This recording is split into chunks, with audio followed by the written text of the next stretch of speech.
señor Artur Mas está actuando de una forma absolutamente irresponsable, está tirando hacia adelante porque no sabe exactamente qué hacer y está poniendo en riesgo la convivencia, el progreso, la unidad de los catalanes. Nosotros le pedimos que recapacite, que cambie, y si no nos va a tener enfrente. Vamos a estar siempre defendiendo la unidad de España i Catalunya dentro del projecte comú espanyol. Catalunya és una realitat plural, és una realitat del segle XXI, és una realitat de persones intel·ligents. I on hi ha gent intel·ligent hi ha moltes formes de pensar.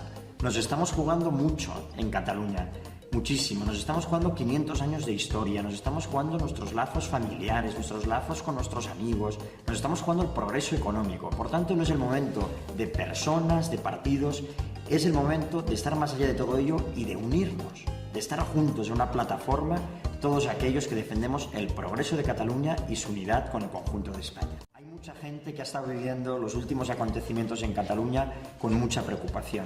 Están viendo con temor cómo se intenta imponer en Cataluña un pensamiento único, cómo nos intentan conducir a la fractura, cómo nos intentan sacar de España, de Europa, y ha llegado el momento de decir basta, de decir que tenemos derecho a seguir siendo catalanes y españoles, derecho a seguir siendo europeos.